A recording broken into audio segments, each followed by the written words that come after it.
الحمد لله نحمده ونستعينه ونستغفره ونؤمن به ونتوكل عليه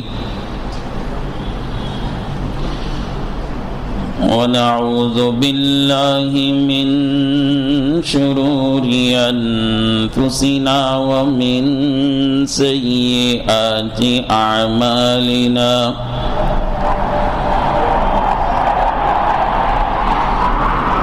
من يهده الله فلا مضل له ومن يضلله فلا هادي له ونشهد أن لا إله إلا الله وحده لا شريك له ونشهد أن سيدنا وسندنا وحبيبنا ونبينا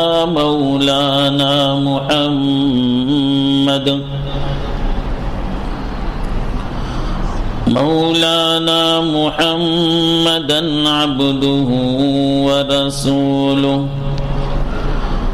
أرسله بالحق بشيرا ونذيرا وداعيا إلى الله بإذنه وسراجا منيرا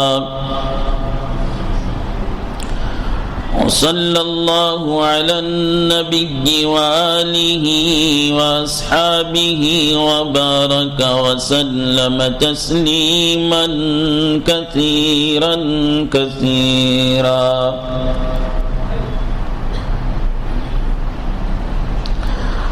أما بعد فقد قال الله تبارك وتعالى في القرآن المجيد والفرقان الحميد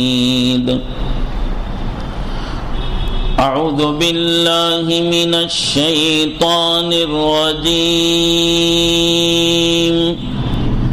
بسم الله الرحمن الرحيم وأمر أهلك بالصلاة واصطبر عليها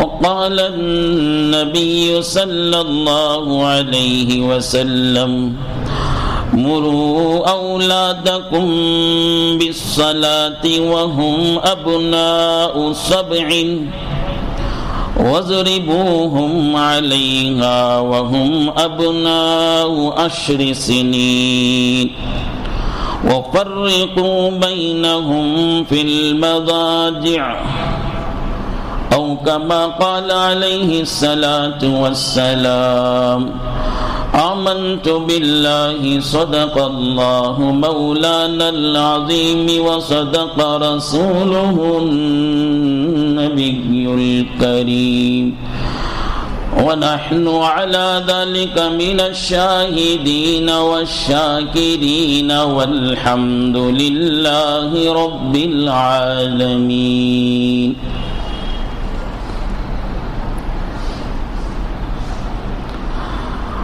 قابل احترام بزرگوں و قابل قدر ملت کے نوجوان بھائیوں، عزیز دوستوں،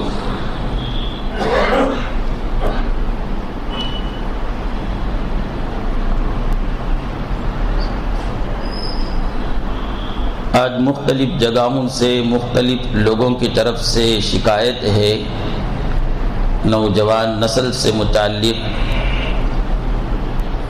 نو عمر لڑکوں سے متعلق کہ یہ بگڑ گئے ہیں، اوباش ہو گئے ہیں، شریر ہو گئے ہیں، نشے کے عادی ہو گئے ہیں، شراب کے عادی ہو گئے ہیں، ماں باپ کے نافرمان ہو گئے ہیں۔ بہت دفعہ یہ بھی سننے مل رہا ہے آج کل کہ نوجوان لڑکیاں غیر مسلم نوجوانوں سے محبت کر کے ان سے شادیاں رچا رہی ہیں، نوجوان لڑکے غیر مسلم لڑکیوں سے محبت کر کے ان سے شادیاں رچا رہے ہیں اور اپنے خاندان میں بدنما داغ چھوڑ رہے ہیں۔ ذرا سوچئے اس گھر کا حال کیا ہوگا، اللہ حفاظت فرمائے، جس گھر کی نوجوان لڑکی کسی غیر مسلم کے ساتھ بھاگ گئی ہو۔ کتنے ماں باپ کو شرمندگی ہوتی ہے، ان کے نوجوان بھائیوں کو شرمندگی ہوتی ہے، پھر اس کے بعد ان کا مستقبل کتنا غمناک ہوتا ہے، کتنا مصیبت زدہ ہوتا ہے۔ یہ سب سوچے سمجھے بغیر بہت سے نوجوان لڑکیاں، بہت سے نوجوان لڑکے اس انتہائی غلیظ حرکت کو انجام دے رہی ہیں۔ ان سب کی وجوہات بہت سے ہو سکتے ہیں، ان میں سب سے بڑی وجہ یہ ہے کہ یہ بچے جب ابھی جو بگڑ گئے، جسے کہہ رہے، جن نوجوانوں کو کہا جا رہا ہے بگڑ گئے، جن نو عمر لڑکیوں اور لڑکوں سے متعلق کہا جا رہا ہے کہ وہ اوباش ہو گئے ہیں، جب یہ بچے ابھی 4 سال سے 12 سال کی عمر میں تھے، 13 سال کی عمر میں تھے، ان کو جن باتوں سے متعلق تربیت کرنی تھی وہ تربیت نہیں کی گئی، اور جن باتوں سے متعلق رہنمائی کرنی تھی وہ رہنمائی نہیں کی گئی، جن باتوں کو سکھانا تھا ان کو نہیں سکھایا گیا، ان کی طرف توجہ نہیں دی گئی۔ جتنا ان کے کھانے کے بارے میں، جتنا ان کے پہننے کے بارے میں، جتنا ان کے لباس اور ان کے شوق، ان کے خواہشات کو پورا کرنے کے بارے میں توجہ دی گئی تھی، اتنی توجہ ان کو ادب سکھانے میں، اخلاق سکھانے میں، دین سکھانے میں، شریعت سکھانے میں، اللہ اس کے رسول سے محبت سکھانے میں، اللہ اس کے رسول کا خوف دلانے میں، آخرت میں اللہ کے سامنے کھڑے ہونے کی تربیت ان کو نہیں کی گئی۔ اس لیے آج یہ نتائج سامنے آ رہے ہیں۔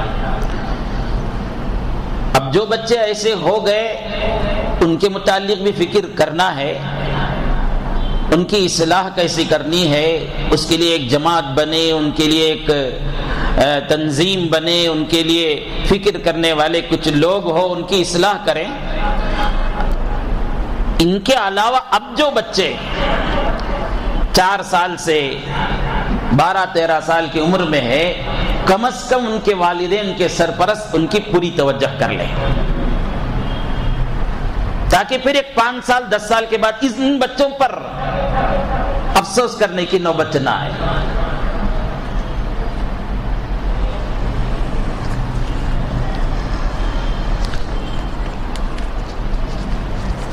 حدیث کی کتابوں میں آتا ہے، بچوں کی تربیت کا مسئلہ سب سے پہلے یہ ہے کہ ان کے اندر احساس یہ دلائیں کہ وہ اللہ کے بندے ہیں، اللہ کی محبت ان کے دل میں پیدا کریں، تاکہ وہ شوق میں آ کر اللہ کے دین پر چلیں، اور اللہ کا خوف ان کے اندر پیدا کریں تاکہ وہ ڈر کر حرام اور ناجائز چیزوں سے بچیں۔ بچپن سے اللہ کا نام ان کے دلوں میں، دماغ میں بٹھا دیں۔ اسی وجہ سے کتابوں میں بتلایا گیا، سکھلایا گیا، جب بچہ بولنے لگے تو سب سے پہلے اس کے ماں باپ، اس کے سرپرست اسے اللہ بولنا سکھائے. اور یہ خوشخبری دی گئی، جس کا بچہ سب سے پہلے اللہ بولا اس کے ماں باپ کے پچھلے گناہ تھے اللہ اسے معاف فرما دیں گے. اب جب وہ کچھ اور بولنا شروع کریں تو اسے لا الہ الا اللہ محمد الرسول اللہ کا کلمہ پڑھنا سکھائے. حدیث کی کتاب میں آتا ہے، حضرت جناب محمد الرسول اللہ صلی اللہ علیہ وسلم نے فرمایا، افتحوا علی صبیانکم اول کلمۃ بلا الہ الا اللہ ولقنوہم عند الموت لا الہ الا اللہ. جب بولنا شروع کرے بچے تو سب سے پہلا کلمہ لا الہ الا اللہ سکھاؤ. جب ان کا آخری وقت آئے تو ان کے پاس کلمہ لا الہ الا اللہ کی تلقین کرو.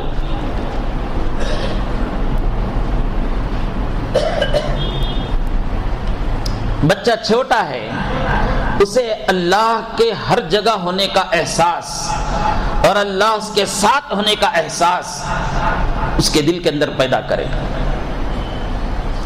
سہل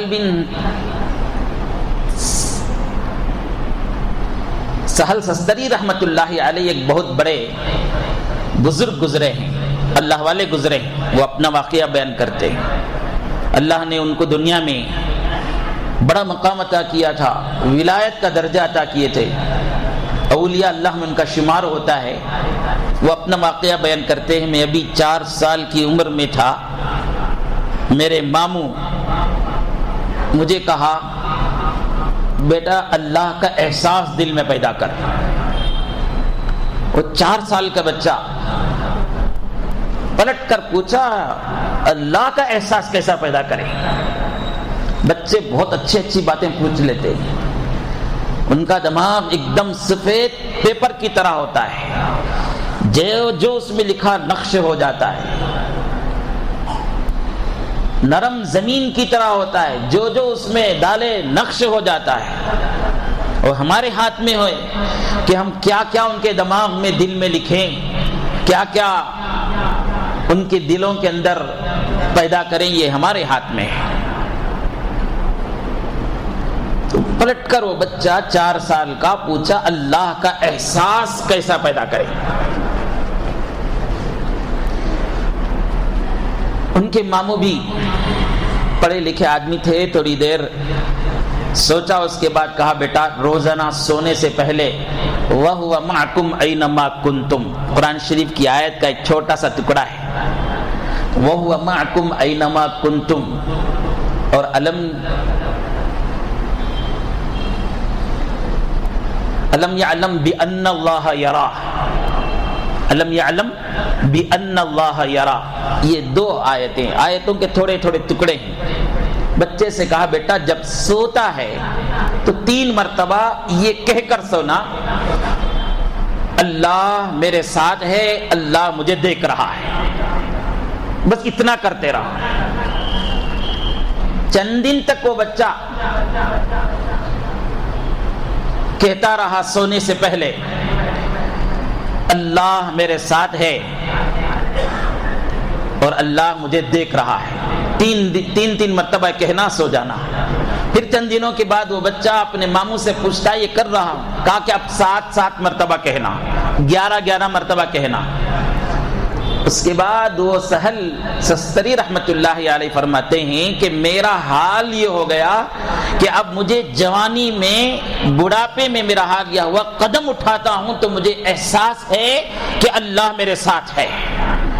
قدم اٹھاتا ہوں تو مجھے احساس ہے اللہ مجھے دیکھ رہا ہے. اور جس بندے کو یہ دولت حاصل ہو جائے اللہ مجھے دیکھ رہا ہے،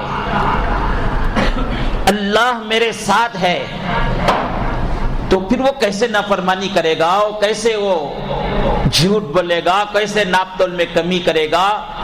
کیسے وہ اوباش بنے گا۔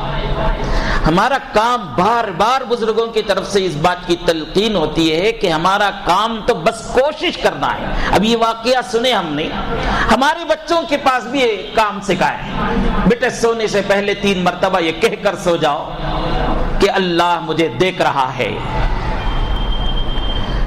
اللہ ہمارے ساتھ ہے۔ کتنا آسان کام ہے یہ۔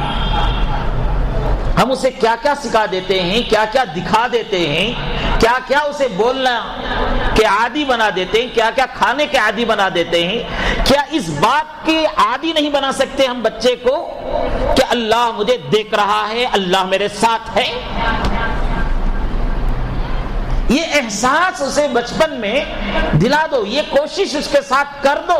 اللہ رب العالمین اس کی جوانی میں، اس کے بڑھاپے میں، اس کے بازار میں، اس کے گھر کے اندر، اس کی زندگی کے ہر پہلو میں یہ احساس اسے جگا دیں گے کہ اللہ اس کے ساتھ ہے، اللہ اسے دیکھ رہا ہے۔ پہلا کام کیا کرنا ہے؟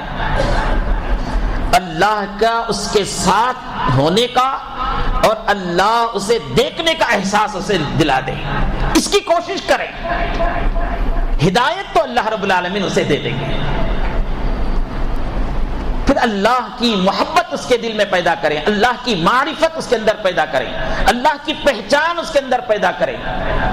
تمہارا رب خالق ہے، وہی پیدا کرنے والا ہے، وہی تمہارا رب رزق دینے والا ہے، اللہ ہی تمہاری مشکلوں کو پورا کرنے والا، حاجتوں کو پورا کرنے والا، ضرورتوں کو پورا کرنے والا وہی اللہ ہے جس کے سامنے تم ہاتھ پھیلانا ہے، اسی کی عبادت کرنا ہے۔ بچپن سے اللہ کی پہچان اسے کرا دیں، رسول اللہ کی محبت اس کے اندر پیدا کر دیں۔ لوگ کہتے ہیں 5 سال 4 سال کے بچے، 3 سال کے بچے کو اللہ کی پہچان کیسے ہو سکتی ہے؟ وہ کیسے پہچان لے گا اللہ؟ 50 سال کی عمر بھی اللہ کی معرفت لوگوں کو حاصل نہیں ہوتی، 60 سال کی عمر میں بھی اللہ کی معرفت نہیں پیدا ہوتی۔ چھوٹے بچے کو، 4 سال کے بچے کو، 5 سال کے بچے کو اللہ کی محبت اور اللہ کی معرفت کیسے ہم پیدا کریں؟ بزرگوں، عزیزوں، ذرا آپ اپنی زندگی کی طرف جا کر دیکھیں۔ تمہارا 3 سال کا بچہ ہے، 2 سال کا بچہ ہے، کیا اسے باپ کی پہچان نہیں ہے؟ اسے ماں کی پہچان نہیں ہے؟ اسے دادا نانا کی پہچان نہیں ہے؟ اسے خالہ ماموں کی پہچان نہیں ہے؟ 4 مرد کھڑے ہیں، ان میں سے اس 3 سال کے بچے کو کہو تمہارا باپ کون ہے، تو سیدھے وہ ہاتھ پکڑ کر اس کے باپ کے بارے میں کہے گا یہ میرا باپ ہے۔ کہتا کہ نہیں کہتا ہے؟ 4 عورتیں 5 عورتیں، اس سے کہو تمہاری ماں کے پاس جاؤ، تو بھاگ کر سیدھے ماں کے پاس جائے گا۔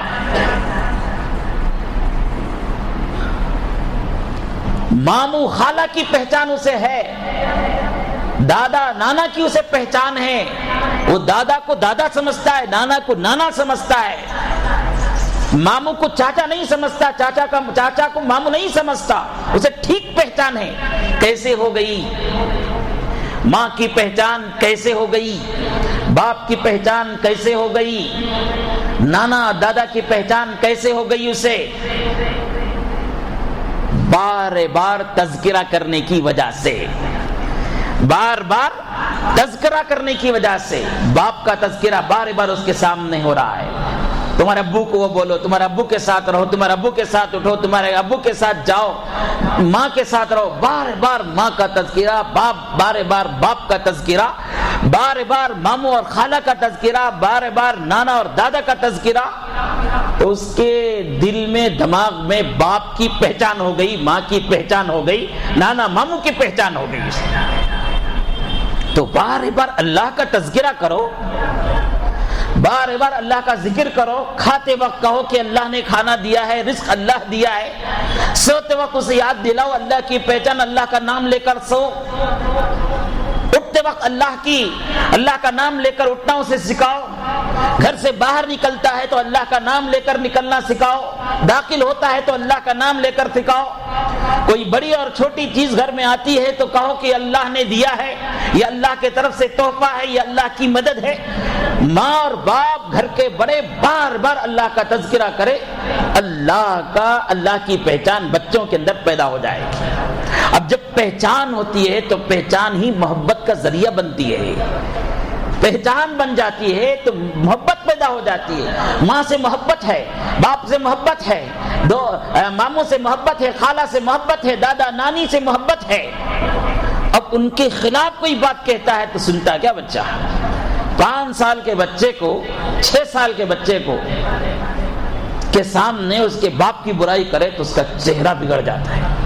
بگڑتا کہ نہیں بگڑتا؟ ماں کی برائی کریں تو اس کا چہرہ سرخ ہو جاتا ہے، اور ذرا جری ہے تو پتہ نہیں کیا بول دے گا۔ کیوں؟ ماں کی پہچان ہو گئی، باپ کی پہچان ہو گئی تو پہچان سے محبت پیدا ہو گئی۔ تو اللہ اس کے رسول کی پہچان پیدا کرو، اللہ اس کے رسول کی پہچان پیدا کرو، محبت خود بخود اللہ تعالیٰ پیدا کرے گا۔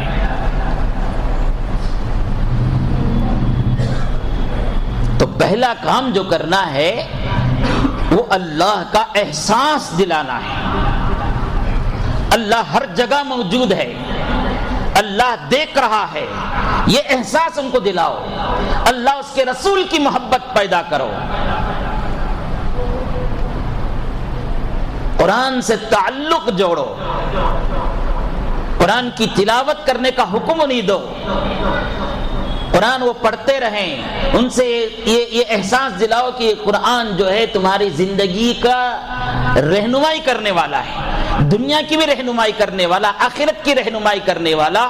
یہ قرآن تمہارے رب کے سامنے کھڑے ہونے کا طریقہ سکھاتا ہے، یہ قرآن تمہارے ماں باپ کا ادب تمہیں سکھاتا ہے، یہ قرآن تمہیں خرید و فروخت کرنے کا طریقہ سکھاتا ہے، یہ قرآن زندگی گزارنے کا طریقہ سکھاتا ہے۔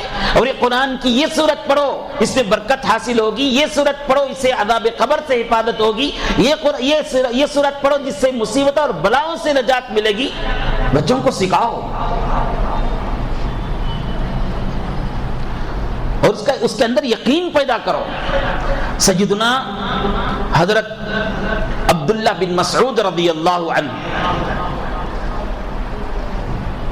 بہت بڑے صحابی ہیں، اللہ نے بہت علم حدیث سے بھی نوازا تھا، علم فقہ سے بھی نوازا تھا، علم تفسیر سے بھی نوازا تھا۔ آپ کی وفات کا وقت آتا ہے، سیدنا حضرت عثمان بن عفان رضی اللہ عنہ جو اس وقت امیر المؤمنین تھے، ان کی خدمت میں پہنچے اور پوچھا عبداللہ کس چیز کی خواہش ہے؟ تو عبداللہ بن مسعود رضی اللہ عنہ نے فرمایا اللہ کی رحمت کی خواہش ہے، میں چاہتا ہوں اللہ میرا رب مجھ پر رحم کریں اور میرے آخرت کا بیڑا پار ہو جائے۔ پھر امیر المؤمنین نے فرمایا عبداللہ بیمار ہو کہ علاج کے لیے کوئی ڈاکٹر کو، طبیب کو بھیج دوں؟ وقت کے ذمہ دار، خاندان کے ذمہ دار،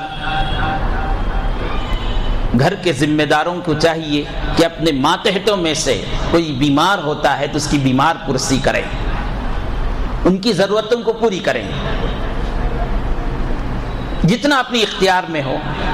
صبح میں آپ اپنے کسی مسلمان بھائی کی عیادت کے لیے نکلتے ہیں، کسی بیمار بھائی کی عیادت کے لیے نکلتے ہیں، 70,000 فرشتے شام تک اس عیادت کے لیے جانے والے آدمی پر رحمت کی دعائیں کرتے رہتے ہیں، مغفرت کی دعائیں کرتے رہتے ہیں۔ شام کے وقت نکلیں تو صبح تک 70,000 فرشتے اس آدمی کے لیے دعائیں کرتے ہیں جو بیمار کی عیادت کے لیے پہنچتا ہے۔ خاندان میں بیمار ہوتے ہیں، محلے میں بیمار ہوتے ہیں بہت سے لوگ، ہم اپنی مصروف زندگی میں سے کچھ وقت نکال کر ان کی عیادت کے لیے پہنچنا چاہیے اور اپنی استطاعت کے مطابق ان کا تعاون کرنی چاہیے، ان کی مدد کرنی چاہیے۔ کچھ نہیں تو تسلی کے کچھ بول تو بولنا چاہیے. تو حضرت عثمان بن عفان رضی اللہ عنہ امیر المؤمنین تھے. تو حضرت عبداللہ بن مسعود سے فرمایا کیا کچھ ڈاکٹر کو طبیب کو آپ کے علاج کے لیے بھیجوں؟ حضرت عبداللہ بن مسعود رضی اللہ عنہ نے فرمایا یہ طبیبوں کے طبیب پروردگار رب العالمین کے طرف سے مجھے بیماری آئی ہے اور ایسی بیماری آئی ہے معلوم ہوتا ہے مجھے یہ آخری بیماری ہے, مجھے اللہ کے دربار میں پہنچنا ہے, اب مجھے کسی ڈاکٹر کے علاج کی ضرورت نہیں ہے. پھر عبداللہ بن مسعود رضی اللہ حضرت عثمان بن عفان رضی اللہ عنہ نے فرمایا عبداللہ کیا بیت المال سے کچھ ہدیہ تحفہ آپ کو بھیج دوں؟ عبداللہ بن مسعود رضی اللہ عنہ نے فرمایا امیر المؤمنین ہدیے تحفے تو زندوں کے لیے دیے جاتے ہیں, میں تو مرنے والا ہوں, مجھے ہدیے تحفے کی کیا ضرورت ہے؟ حضرت عثمان بن عفان رضی اللہ عنہ نے فرمایا اے عبداللہ تمہاری وفات ہو رہی ہے, آخری وقت ہے, مرض موت میں ہیں, تمہارے بعد تمہارے بچیوں کے لیے کام آ جائے گا, یہ ہدیہ تحفہ قبول کر لو, تمہارے بعد تمہاری بچیوں کے لیے کام آ جائے گا. حضرت عبداللہ بن مسعود رضی اللہ عنہ اس وقت ایک جملہ فرمایا, اصل مجھے وہ بات اس واقعے میں کہنا ہے, کیسے قرآن سے تعلق, قرآن سے یقین پیدا کیا تھا اپنے بچیوں سے, اپنے بچیوں کو. فرمایا امیر المؤمنین کیا تم یہ سمجھتے ہو کہ میرے بعد میرے بچے فقر و فاقہ میں مبتلا ہو جائیں گے, غربت میں مبتلا ہو جائیں گے, فقیری میں مبتلا ہو جائیں گے؟ نہیں نہیں, مجھے اس بات پر یقین ہے. سرکار دو جہاں محمد رسول اللہ صلی اللہ علیہ وسلم نے فرمایا من قرأ سورۃ الواقعۃ کل لیلۃ لم تصبہ فاقۃ ابدا, لم تصبہ فاقۃ ابدا. میں نے میرے نبی محمد رسول اللہ صلی اللہ علیہ وسلم سے سنا ہے, آپ نے فرمایا جو آدمی روزانہ مغرب کی نماز کے بعد رات میں سورۃ الواقعہ کی تلاوت کر لیتا ہے, سورۃ الواقعہ کی تلاوت کر لیتا ہے, اسے کبھی بھی اس پر فقر و فاقہ فقیری نہیں آئے گی, وہ کبھی بھوکا نہیں سوئے گا. اور مجھے نبی کی بات پر یقین ہے, میری بچیوں کو میں نے سکھا دیا ہے سورۃ الواقعہ, میرے بچیوں کو سورۃ واقعہ یاد ہے, میرے بچے آپ پڑھتے ہیں, اس لیے مجھے تمہارے ہدیے کی ضرورت نہیں. مجھے اللہ کی ذات پر یقین ہے, جو بچیاں سورۃ واقعہ پڑھتی ہیں وہ کبھی فقر و فاقہ میں مبتلا نہیں ہوں گی. بچوں کو یہ قرآن سے تعلق پیدا کریں.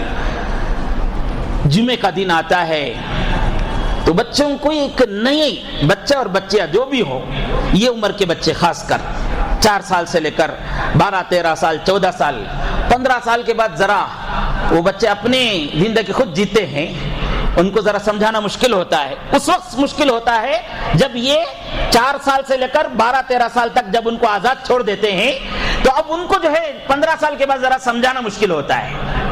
جن کو آپ نے 4 سال 5 سال سے 11 12 سال تک ذرا پکڑ کر رکھے, برابر ان کی تربیت کرتے رہے, تو اب تمہیں بولنے کی ضرورت نہیں, خود بخود وہ کام کرتے رہتے ہیں. ایسے کام کرتے رہتے ہیں جس سے اللہ بھی راضی ہوتا ہے, ماں باپ بھی راضی ہوتے ہیں, محلے والے بھی راضی ہوتے ہیں, ملک والے بھی راضی ہوتے ہیں. تو جب جمعے کا دن آتا ہے تو ذرا دوسرے دنوں سے اس دنوں میں ان کو زیادہ توجہ دلائیں, کہیں کہ درود شریف کثرت سے پڑھیں. حدیث کی کتاب میں آتا ہے, حضرت جناب محمد رسول اللہ صلی اللہ علیہ وسلم نے فرمایا جمعے کے دن 100 مرتبہ درود شریف کوئی انسان پڑھتا ہے, کوئی مسلمان پڑھتا ہے, تو اللہ تعالیٰ اس کی 100 حاجتیں پوری کرتے ہیں. کتنے حاجتیں؟ 100 حاجتیں پوری کرتے ہیں. ان میں سے 30 حاجتیں دنیا کی, ان میں سے 30 حاجتیں دنیا کی. دنیا کی حاجتوں میں سے ایک حاجت یہ بھی ہے کہ بچیاں کی شادی نہیں ہو رہی ہے, لڑکیاں گھروں میں بیٹھی ہوئی ہیں, 12 18 سال 19 سال 20 سال 25 سال ہو رہے ہیں, ان کے نکاح نہیں ہو رہے ہیں, ان کے شادیاں نہیں ہو رہے ہیں. اب یہ الگ بات ہے نکاح نہیں ہونے کی وجہ کیا ہے, شادیاں مہنگی ہو گئی، نکاحیں مہنگی ہو گئی، ولیمے کی دعوتیں مہنگی ہو گئی، جہیز کی لعنتیں شروع ہو گئی، جھوڑے گھوڑے شروع ہو گئے، یہ سب الگ بات ہے، لیکن تم اس کی پابندی کرو۔ ایک دن جمعے کے دن 100 مرتبہ پورے اخلاص کے ساتھ حضرت جناب محمد رسول اللہ صلی اللہ علیہ وسلم پر 100 مرتبہ درود شریف پڑھو۔ اللہ کے نبی نے فرمایا 30 حاجتیں دنیا کی پوری ہوں گی، شادیوں کے مسائل حل ہوں گے، گھر کے اندر برکت نہیں ہے، تجارت نہیں ہے، تجارتوں کے مسئلے حل ہوں گے۔ تجارت ہماری دنیا ہے نا، ملازمت ہماری دنیا ہے نا، گھر کا کرایہ دینا ہماری دنیا ہے نا، کام نہ لگنا، بے روزگاری ہونا ہماری دنیا ہے نا، بیمار ہونا یہ ہماری دنیا ہونا، بیماری کا علاج کے لیے پیسہ نہیں ہے، ہماری دنیا ہے، بچوں کے تعلیم کے لیے پیسہ نہیں، ہماری دنیا ہے۔ حضرت جناب محمد رسول اللہ صلی اللہ علیہ وسلم نے فرمایا 100 مرتبہ درود شریف پڑھو، جمعے کے دن 30 حاجتیں دنیا کی پوری ہوں گی اور 70 حاجتیں آخرت کی پوری ہوں گی۔ کتنے حاجتیں؟ 70 حاجتیں آخرت کی پوری ہوں گی۔ یہ سب باتیں دماغ میں ڈالیں بچوں کے۔ یہ کب ہوگا جی؟ آپ اٹھیں گے صبح میں جلدی سے، جمعے کے دن کو اور دنوں سے ذرا الگ کر کے دکھائیں گے۔ جمعے کے دنوں میں اور دنوں میں جس طرح بچے ذرا کھیل کود کر لیتے ہیں، ذرا کھیل کود کم کر لیں جمعے کے دن، درود شریف میں ذرا زیادہ وقت گزاریں، سورۃ الکہف کی تلاوت کریں فجر میں۔ حدیث کے کتاب میں آتا ہے جو آدمی سورۃ الکہف کی تلاوت کر لیتا ہے آئندہ جمعہ تک تمام آسمانی اور زمینی بلاؤں سے محفوظ رہتا ہے۔ اور ایک کتاب میں آتا ہے، یہ تو سورہ کہف کا مسئلہ تو ذرا مشکل ہوگا، بہت سے لوگ قرآن پڑھنے نہیں آتا، ایک آسان نسخہ بتاؤں آپ کو۔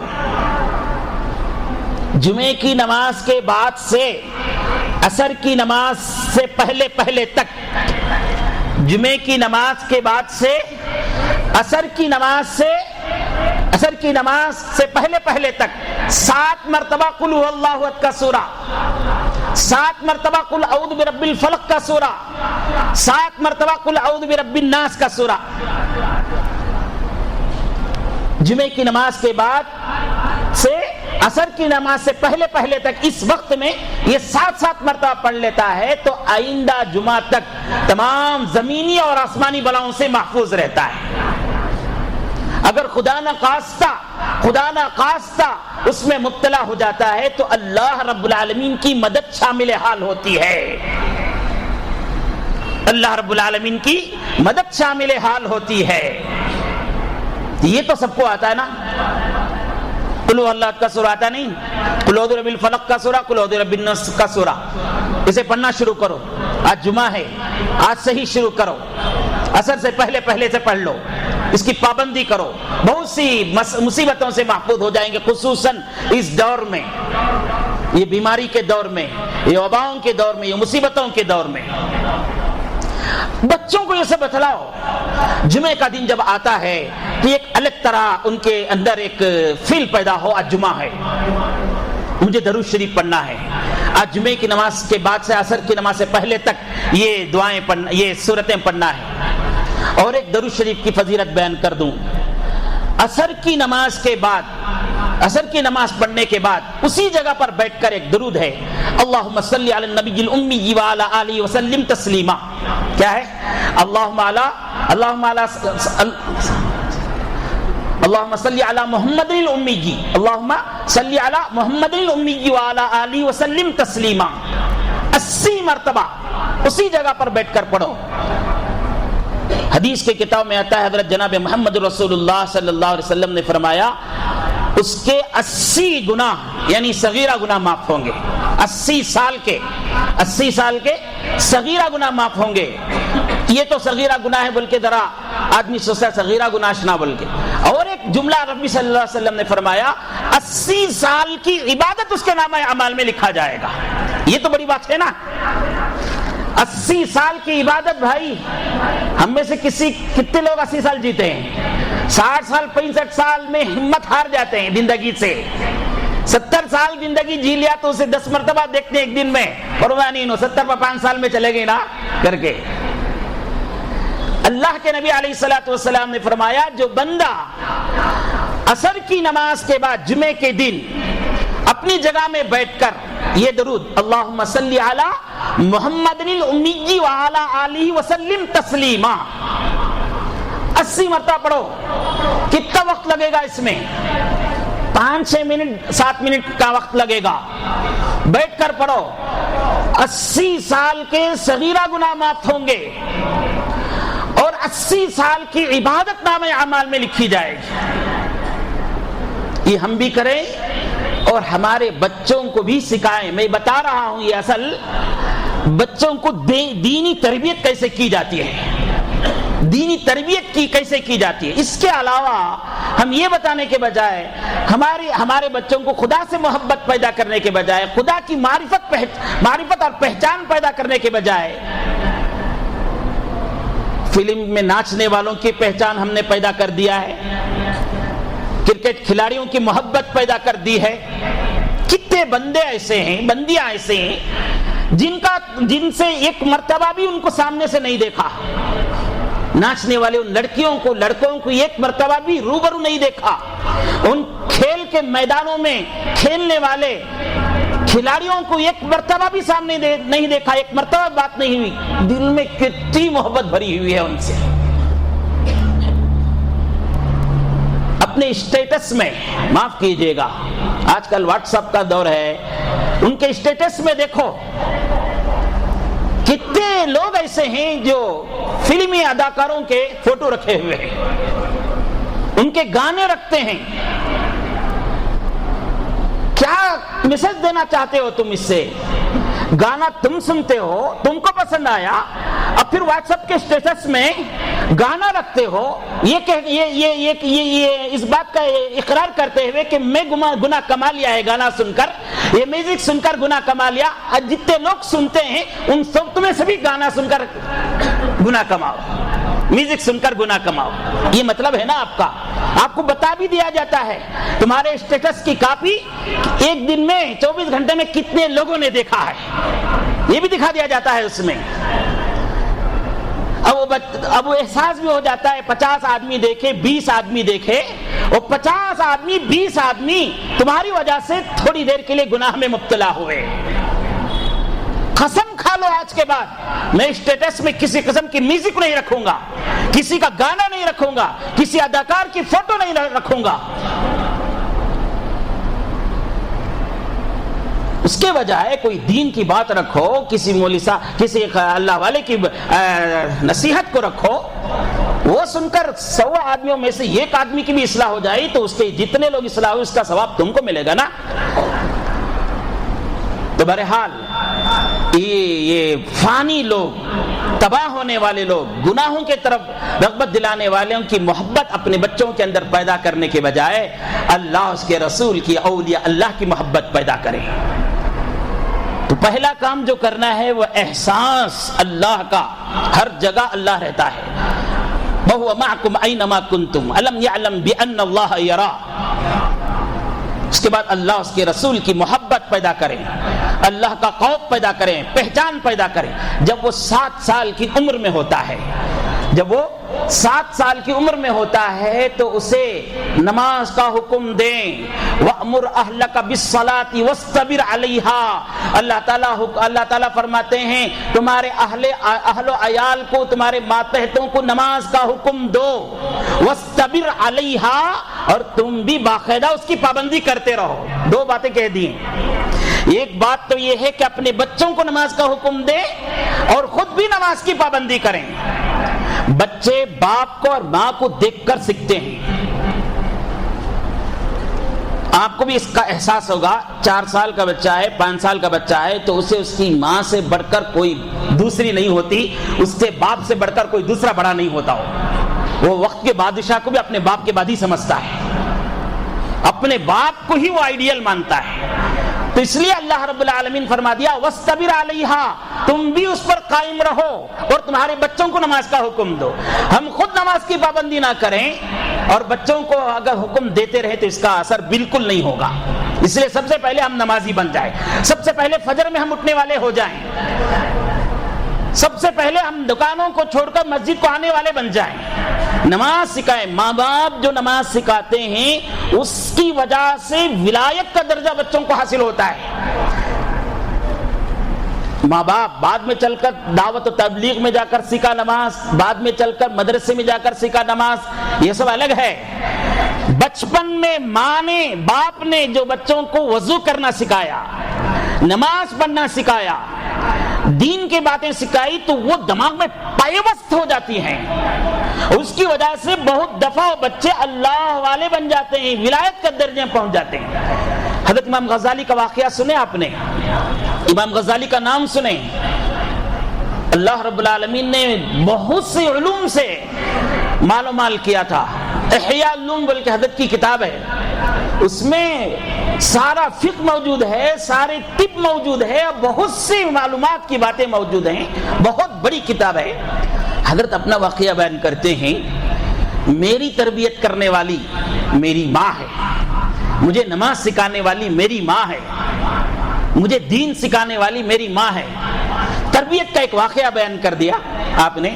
2-4 منٹ میں بات بتا دوں, واقعہ بیان کر کے اپنی بات ختم کر دوں. حضرت جو ہے ایک مسجد کے امام تھے, حضرت مسجد کے خطیب تھے. ان کا نام محمد غزالی تھا. ان کے بڑے بھائی احمد غزالی. محمد غزالی جو تھے بہت بڑے عالم, بہت بڑے خطیب اور بہت بڑے فقیہ تھے. اور احمد غزالی جو ان کے بڑے بھائی تھے وہ اتنے بڑے عالم تو نہیں تھے لیکن بہت بڑے عبادت گزار تھے, صاحب کشف تھے. کبھی کبھی ان کو جو ہے ایسا کشف ہوتا, سامنے والے کا حال خود بخود ان کو معلوم ہو جاتا تھا. صاحب کشف تھے, بزرگ آدمی تھے. یہ مسجد کے امام ہیں. لوگوں نے ان کے پاس شکایت کی, حضرت آپ امام ہیں, آپ اتنے بڑے خطیب ہیں, آپ کے بڑے بھائی آپ کے پیچھے نماز نہیں پڑھتے. معلوم ہے آپ کو کیا کہا؟ آپ کے پیچھے آپ کے بڑے بھائی نماز نہیں پڑھتے. ان کو بڑی شرمندگی ہوئی. واقعتاً شرمندگی کی بات تھی. گھر کا آدمی نماز نہیں پڑھتا ہے ہمارے پیچھے, کیا بات ہے. سیدھے جا کر ماں سے شکایت کی. ماں معلمہ تھی ان کی, ماں مربیہ تھی ان کی. ماں سے شکایت کی, امی جان ہمارے بڑے بھائی احمد غزالی جو ہمارے پیچھے نماز نہیں پڑھتے, لوگ ہمارے پاس کی شکایت کرتے ہیں, مجھے اس کی شرمندگی ہوتی ہے. تو والدہ نے احمد غزالی کو بلا کر کہا, بیٹا کیا بات ہے, تمہارے بھائی کی طرف سے شکایت ہے کہ تم ان کے پیچھے نماز نہیں پڑھتے, لوگ اس کے سلسلے میں برا اثر لے رہے ہیں, کل سے ان کے پیچھے نماز پڑھنا. اچھی بات ہے, ٹھیک ہے. آ جائے عشاء کی نماز میں 1 رکعت پڑھے, اس کے بعد رکعت توڑ کے چلے گئے. اب لوگ اور بھی زیادہ کہنے لگے, حضرت آج تو تمہارے بھائی آئے تھے پیچھے نماز پڑھنے کے لیے, 1 رکعت پڑھ کر دوسری رکعت توڑ کر چلے گئے. اور بھی زیادہ شرمندگی ہوئی. پھر جا کے ماں سے شکایت کی. تربیت, ماں کی تربیت کی بات کر رہا ہوں میں. پھر ماں سے جا کر شکایت کی, امی جان آج تو حالت اور بری ہو گئی, پہلے تو نماز نہیں پڑھتے تھے, وہ تو ذرا کم از کم برداشت کر لیا جاتا, یہ کیا ہے نماز پڑھ کر 1 رکعت پڑھ کے دوسری رکعت توڑ کر چلے گئے. ماں نے پھر بڑے بھائی کو بلایا, پوچھا کیا بیٹا کیا حال ہے. تو احمد غزالی بڑے بھائی کہنے لگے, امی جان جب تک امام صاحب ہمارے بھائی صاحب جب تک نماز میں تھے تب تک میں ان کے پیچھے تھا, جب یہ نماز میں نہیں تھے تو میں ان کے پیچھے کیوں رہوں, اس لیے میں چھوڑ کر چلا گیا. تو ماں نے پوچھا مطلب مجھے سمجھ میں نہیں آیا. تو احمد غزالی نے کہا محمد سے ہی پوچھ لو, تم کو پوچھ لو بولیں گے. وہ سر شرم سے جھکا ہوا تھا. اس کے بعد ماں سے کہنے لگے, امی جان اصل بات یہ ہے کہ آپ کو معلوم ہے میں امام کے ساتھ خطیب کے ساتھ مدرسے کا مدرس بھی ہوں, فقہی مسئلہ پڑھا رہا تھا, فقہی مسئلہ پڑھا رہا تھا. میں اپنے طلبہ کو حیض و نفاس کا اور غسل کا مسئلہ پڑھا رہا تھا. اب جیسے ہی اذان ہوئی میں نے وہ ادھورا چھوڑ کر نکل کر آ گیا مسجد میں، اور جماعت کھڑی ہو گئی تو جماعت میں شامل امام بن کر سامنے چلا گیا۔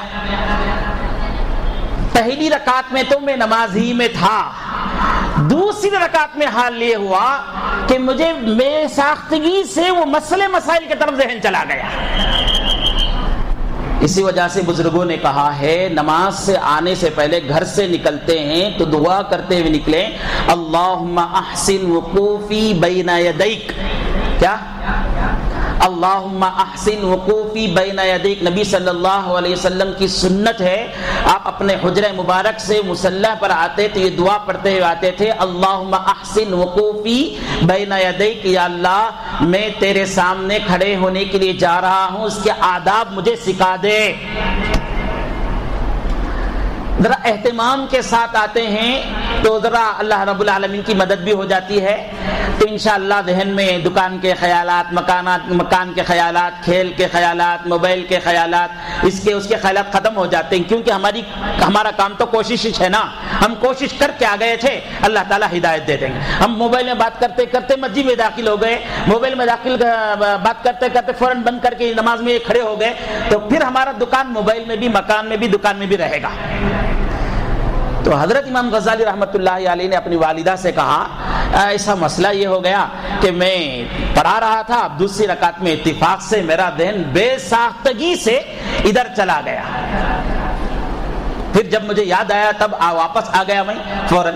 تو حضرت احمد غزالی رحمۃ اللہ علیہ نے فرمایا جب یہ آدمی نماز ہی میں نہیں رہا تو میں کیسے اس کے پیچھے رہوں، اس لیے میں چھوڑ کر چلا گیا۔ بڑے بزرگ تھے، صاحب کشف تھے، اگر کوئی صاحب کشف آدمی ہمارے پیچھے آ کر نماز میں کھڑے ہو جائیں تو ہماری حالت کیا ہوگی معلوم نہیں، ہمارے دماغوں میں کیا کیا چلتا رہتا ہے، کیا پھر بھی ہم نماز پڑھتے رہتے ہیں۔ نماز پڑھنا چاہیے، اللہ تعالیٰ سے دعا کرتے رہنا چاہیے، ذرا اہتمام کے ساتھ، یا اللہ تیرے دربار میں کھڑتا ہوں، میرے دل بھی تیرے حوالے، میرا دماغ بھی تیرے حوالے، میرے اعضاء بھی تیرے حوالے، یا اللہ تو اس کا کفیل بن کر تیرے طرف اسے متوجہ کر لے، اللہ سے دعا کرتے ہوئے کھڑے ہونا چاہیے۔ تو بہرحال دونوں نے شکایت کی تو والدہ دونوں کی بات سن کر کہا، بہت افسوس ظاہر کیا اور افسوس کرتے ہوئے کہا کہ دونوں بھی میرے نہیں بنے، دونوں بھی میرے نہیں بنے، نہ محمد میرے بنا، نہ احمد میرا بنا۔ دونوں بیٹوں نے شکایت کی، امی جان کیوں؟ میں تو پڑھ کر لکھ کر آپ کی خواہش کے مطابق امام بنا، خطیب بنا، اور میں آپ کی تربیت کی وجہ سے اتنے بڑے مقام کو پہنچا۔ احمد نے بھی کہا امی جان آپ کی تربیت کی وجہ سے میں عبادت گزار، صاحب کشف آدمی بنا۔ فرمایا کیا صاحب کشف بنا؟ ایک بیٹے کا حال تو عورتوں کے مسائل میں ہے، نماز میں، اور ایک بیٹے کا حال تو امام صاحب کے دل و دماغ پر ہے، کسی کا بھی اللہ کے طرف نہیں ہے۔ تو ماں کی تربیت ہوئی تو حضرت امام غزالی رحمۃ اللہ علیہ فرماتے ہیں اس کے بعد میرا حال یہ ہو گیا کہ میں ہر چیز سے دور ہو کر نماز کی طرف متوجہ ہوتا تھا، یہ میری ماں کی تربیت ہوتی تھی۔ تو بچوں کو نماز کی تربیت، نماز کا حکم دے 7 سال کی عمر میں۔ اللہ کے نبی علیہ الصلوۃ والسلام نے فرمایا مروا اولادکم وهم ابناء 7 سنین، جب وہ 7 سال کی عمر میں پہنچ جائے، مروا اولادکم وهم ابناء سنین، 7 سال کی عمر میں جب پہنچے تو نماز کا حکم دیں۔ پہلے عید کی نماز کو ساتھ میں لائیں، بعد میں جمعے کی نماز کو ساتھ میں لائیں، پھر 5 وقت کی نماز کو لائیں، پھر تہجد کے لیے بیدار کریں، اور نماز کو لاتے ہوئے مسجد کے آداب بیان کر کے لے آئے۔ مسجد کو لاتے ہوئے مسجد کے آداب بیان کر کے لائیں۔ بیٹا مسجد کو جا رہے ہیں، اللہ کے گھر کو جا رہے ہیں، وہاں بھاگنا نہیں، وہاں کھیلنا نہیں، وہاں شور کرنا نہیں، وہاں بھاگ دوڑ کا کام نہیں کرنا، بڑی تربیت کر کے لائیں۔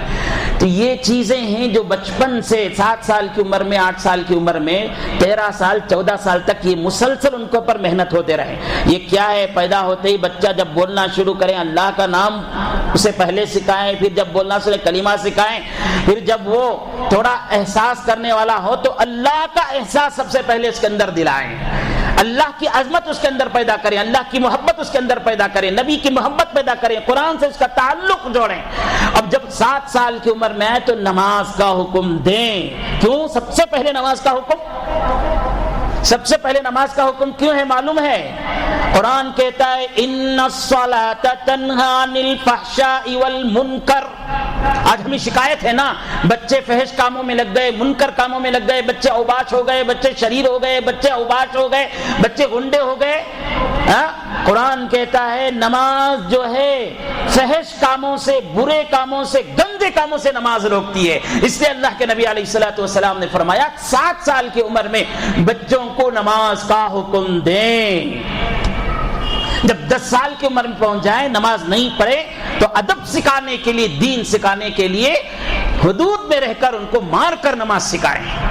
تو ہماری بچیاں، ہمارے بچے جو آج بگڑ رہے ہیں ان کے اندر دین کی محبت نہیں، اللہ کی محبت نہیں، غیر مسلم لڑکے کے ساتھ بھاگتی ہے، اسے ذرا بھی ڈر نہیں. میرا رب کے خلاف میں کام کر رہی ہوں، قرآن کے خلاف کام کر رہی ہوں، نکاح مجھے مسلمان سے کرنا ہے، غیر مسلم سے میں کر رہی ہوں، شادی غیر مسلم کے ساتھ کروں. ڈر نہیں ہے. کیوں ڈر نہیں ہے؟ اسے ڈر دلایا ہی نہیں گیا، اسے بچپن میں اسے دلایا ہی نہیں گیا. اس لیے یہ عمر جو ہے نا اسے معمولی نہ سمجھیں.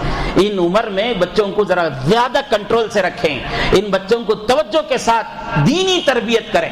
اخلاق سے متعلق میں آئندہ آپ کو بیان کروں. آج کی اس جمعہ میں دین سے متعلق تربیت بچوں کو پوری توجہ کے ساتھ دلائیں، پھر انشاءاللہ 16 17 18 سال 20 سال 25 سال کی عمر میں شکایت کا موقع نہیں رہے گا. جو آج شکایتیں ہو رہی ہیں وہ اسی وجہ سے کہ 7 سال 8 سال 10 سال کی عمر میں 12 سال کی عمر میں بچوں کو آزاد سڑکوں کے حوالے کر کے چھوڑ دیا. وہ لٹھو کھیلتا ہے، وہ موبائل میں کیا دیکھتا ہے، کیا دیکھتا ہے، کیسا استعمال کرتا ہے، اس کی طرف کچھ بھی توجہ نہیں. وہ کس کے ساتھ ملتا ہے اس کی طرف کوئی توجہ نہیں. قرآن پڑھ رہا ہے نہیں پڑھ رہا ہے، مدرسے کو جا رہا ہے نہیں جا رہا ہے، مکتب کو جا رہا ہے نہیں جا رہا ہے، مسجد کو جا رہا ہے نہیں جا رہا ہے. مسجد کو جا رہا ہے تو وہاں نماز صحیح طریقے سے پڑھتا ہے یا شور و غل کرتا ہے؟ کچھ بھی نہیں. نماز سے آتا ہے بچہ آپ کا 7 سال کا 8 سال کا، اس کا کارگزاری سنیں، اس بچے سے کارگزاری سنیں. بھئی آج تم گئے تھے مسجد کو، کیا جمعہ میں بیان سنا؟ تم نے نماز پڑھی تو سیرت سنت بھی پڑھے، فرض بھی پڑھے ہی، یا مسجد میں ناچتے تھے، کودتے تھے، کھیلتے تھے؟ ان سے پوچھیں. اگر بچے کہیں یا ناچتا تھا، ایسا میں بھاگتا تھا، کھیلتا تھا، تو ان کو سمجھائیں بیٹا نہیں، مسجد یہ بھاگنے کی، کھیلنے کی، کودنے کی جگہ نہیں ہے. یہ سب ان کی تربیت کرنے کی کوشش ہم کریں. ہدایت اللہ رب العالمین دیں گے. دعا فرمائیے اللہ رب العالمین مجھے اور آپ کو کہنے سننے زیادہ عمل کی توفیق عطا فرمائیں. وآخر دعوانا الحمدللہ رب العالمین. سبحان اللہ بحمدہ، سبحانک اللہم بحمدک، ونشہد ان لا الہ الا انت، نستغفرک ونتوب الیک.